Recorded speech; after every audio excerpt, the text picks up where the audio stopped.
देखिए 6.3 का question number 12 यही है।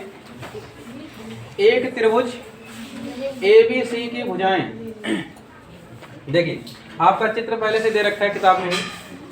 एक त्रिभुज ABC की भुजाएं, ये देखिए त्रिभुज है ABC, कह रहा है AB BC, ये AB हो गया और ये हो गया BC, तथा माध्यिका AD, ये देखिए माध्यिका है। और माध्यिका आपको लोग को बताया गया था माध्यिका क्या होती है। त्रिभुज के शीर्ष से सामने वाली भुजा के बिल्कुल बीचों बीच में खींची गई रेखा माध्यिका कहलाती है। तथा माध्यिका AD एक अन्य त्रिभुज, एक दूसरा त्रिभुज PQR की क्रमशः भुजाओं, किससे PQ QR तथा माध्यिका PM के समानुपाती है। अब क्रमशः का मतलब जान लीजिए, यानी पहला पहले के लिए, यानी AB किसके अनुपात में है? PQ के, BC अनुपात है QR के, तथा ये माध्यिका के अनुपात में है, AD अनुपात है PM के। तो क्रमशः का ही मतलब होता है, पहला पहले के लिए, दूसरा दूसरे के लिए, तीसरा तीसरे के, चौथा चौथे के, पांचवा पांचवे के, जितना रहेगा। तो AB समानुपात किसमें है? PQ के। BC समानुपाती किसके है? QR के। और AD समानुपाती किसके है? PM के। तो पहले ये लिखते हैं, तो देखिए प्रूफ करते हैं। तो प्रूफ दैट यही है, सिद्ध हमें करना है कि त्रिभुज ABC ये बड़ा वाला पूरा त्रिभुज समरूप है त्रिभुज PQR के, इस पूरे बड़े वाले के, ये हमें समरूप सिद्ध करना है। तो इसमें देखिए थोड़ा ध्यान से देखेंगे तब समझ में आ जाएगा। सबसे पहला देखिए अनुपात में दे रखा है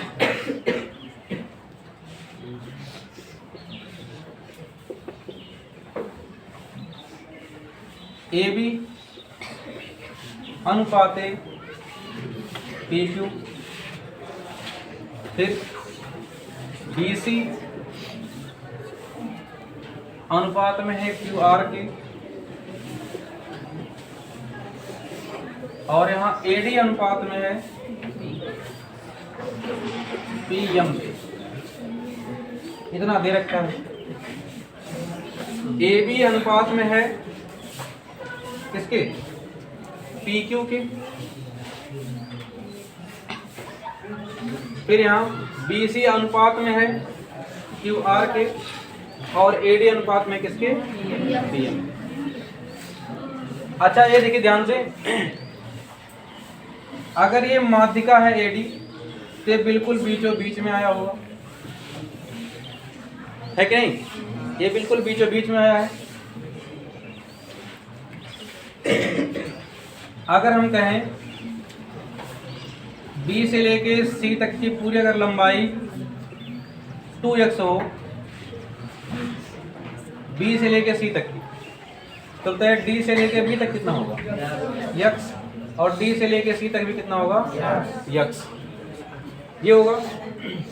अब हमें यहाँ पूरा मान मालूम है BC, किसका मान मालूम है? BC का। तो जो BC है, ये जो BC है, इस BD का दुगना है कि नहीं दुगना है? देखिए ये जो पूरा BC है ये BD का दुगना है, क्योंकि अगर ये x है तो 2x है, तो दुगना है। तो हम लिख सकते हैं कि AB बटा PQ, तो चाहे BC लिखें चाहे BC के स्थान पे लिख सकते हैं कि BD का दुगना है ये, तो BD का दुगना तो 2BD हो गया, बटा देखिए QR है, ऐसे ही पूरा QR है। तो अगर हम कहें कि अगर QR की लंबाई जो है वो 2y हो, तो बताइए Q से लेके M तक कितना होगा? y इसलिए होगा क्योंकि ये माध्यिका है और माध्यिका बिल्कुल बीचों बीच में आती है, तो ये भी कितना हो जाएगा? y।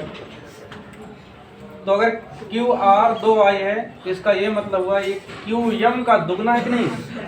देखिए QM की लंबाई है y और QR की लंबाई है 2y, तो जो QR की लंबाई है वो क्यू एम की कितनी है, दुगनी है। तो जहाँ क्यू आर है वहीं क्या लिख सकते हैं, क्यू एम का दुगना, क्यू एम का दुगना बराबर ए डी बटा पी एम। लिख सकते हैं नहीं लिख सकते?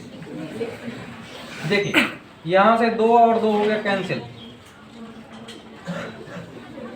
ए बी बटा पी क्यू बराबर हो गया बी डी बटा क्यू एम बराबर ए डी बटा पी एम। अब देखिए इतना लिखते लिखते हम क्या लिख डाले, ए बी अनुपात है पी क्यू के, फिर यहाँ ये बी डी अनुपात है क्यू एम के, और यहाँ ए डी अनुपात है पी एम के। यहाँ से देखिए इस त्रिभुज की तीनों भुजाएं अनुपातिक हो गई, इस छोटे वाले त्रिभुज की तीनों भुजाएं क्या हो गई, इस छोटे वाले की ए बी बटा पी क्यू हो गया, बी डी बटा क्यू एम हो गया, और ए डी बटा पी एम हो गया। और जब किसी त्रिभुज की तीनों भुजाएं समानुपातिक हो जाती हैं तो त्रिभुज क्या हो जाता है, समरूप। इसलिए त्रिभुज ए बी डी समरूप हो गया त्रिभुज इस वाले के पी क्यू एम के, पी क्यू एम की। और ध्यान देना एक चीज आपको मालूम होगा, जब दो त्रिभुज समरूप होते हैं तो संगत भुजाएं अनुपातिक होती हैं तथा कोण भी क्या होते हैं, बराबर होते हैं।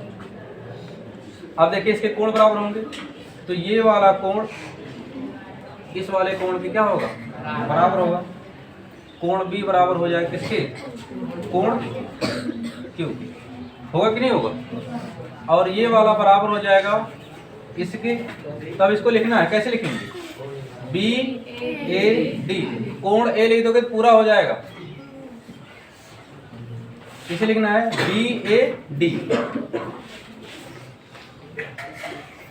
बराबर हो जाएगा इस वाले के क्यू पी एम के, क्यू पी एम के। एक चीज और बराबर होगा, ये वाला कोण इस वाले कोण के बराबर हो जाएगा।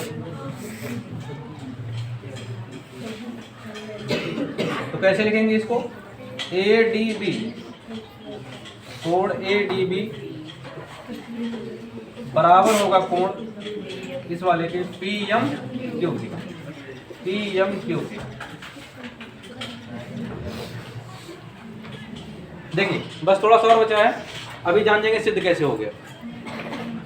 अब इतने के बाद देखिए हमें सिद्ध करना क्या था, त्रिभुज ए बी सी समरूप त्रिभुज पी क्यू आर। ये बड़ा वाला त्रिभुज समरूप है इस बड़े वाले त्रिभुज के पी क्यू आर के। अब दोनों त्रिभुजों में लिखते हैं, त्रिभुज ए बी सी तथा त्रिभुज पी क्यू आर में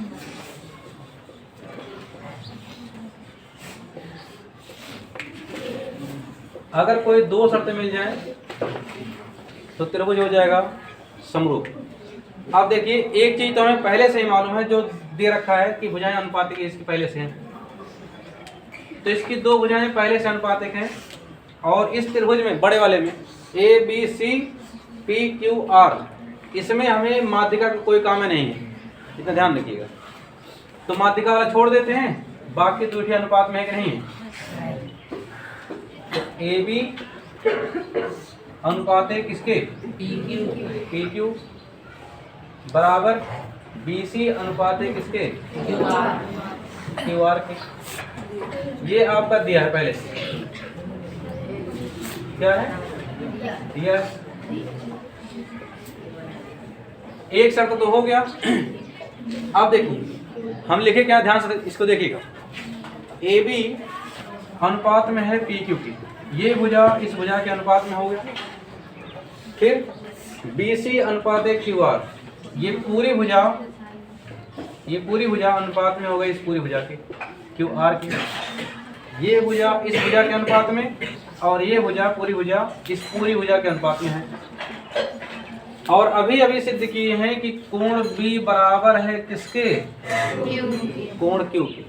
कोण B बराबर है कोण Q के। तो एक शर्त ये भी हो गया, क्योंकि कोण B जो है त्रिभुज ABC में है और त्रिभुज PQR में कोण Q है। तो कोण B बराबर हो गया कोण Q।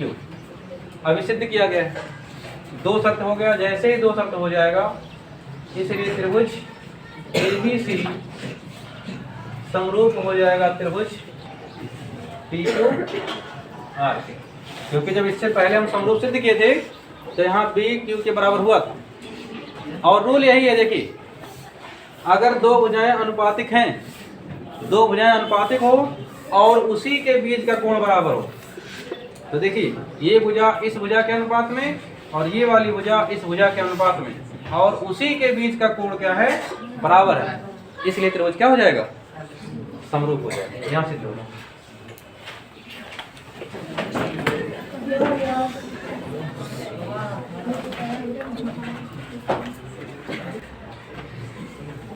देखिए क्वेश्चन नंबर 13 में ये दिया गया है कि एक त्रिभुज ABC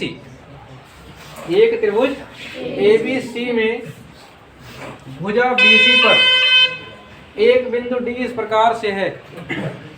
त्रिभुज ABC में भुजा BC पर एक बिंदु D इस प्रकार से स्थित है कि ADC ये वाला कोण बराबर है BAC के। ये बराबर है। और इतना होने के बाद कह रहा है कि सब सिद्ध कर दीजिए कि AC स्क्वायर बराबर है BC इंटू CD के। अब देखिए यहाँ इस कोण की बात हो रही है, तो यहाँ दो त्रिभुज हम अलग कर लेंगे। एक पहले बड़ा वाला, सुनिएगा ध्यान से, इसको देखकर बाहर निकाल लिया। ये है त्रिभुज ABC और यहाँ से एक छोटा वाला बाहर निकाल लेंगे। यहाँ से देखिए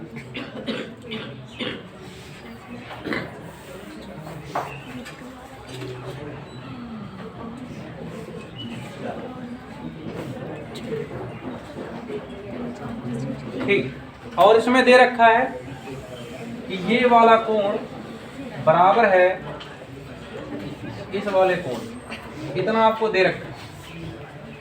तो चलिए देखते हैं, प्रूफ करते हैं।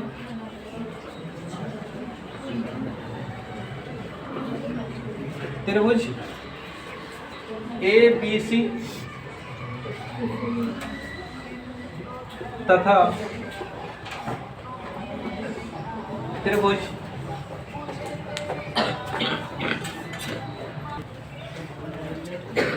देखिए, जब प्रूफ करेंगे त्रिभुज ABC यानी कि ये बड़ा वाला त्रिभुज तथा त्रिभुज ADC ये छोटा वाला, दोनों को हम लोग करते हैं समरूप।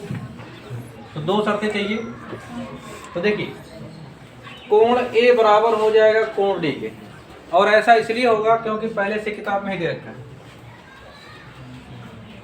अब लिखेंगे इसको।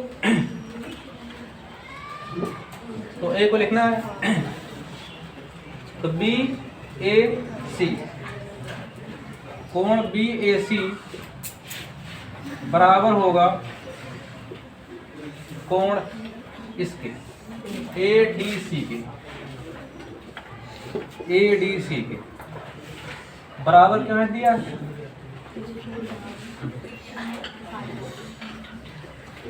एक शर्त और चाहिए। देखिए ध्यान से पढ़ेंगे, ABC ADC। अब ये मत कहिएगा देखिए सर जी इसमें भी A है इसमें भी A है तो बराबर हो गया। ध्यान देना, आधा वाला है, लेकिन यहाँ का जो C है और यहाँ का जो C दोनों में इतना ही है, तो कोण C किसके बराबर हो जाएगा? कोण C के।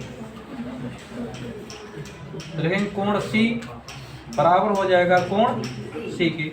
ये हो गया आपका उभयनिष्ठ।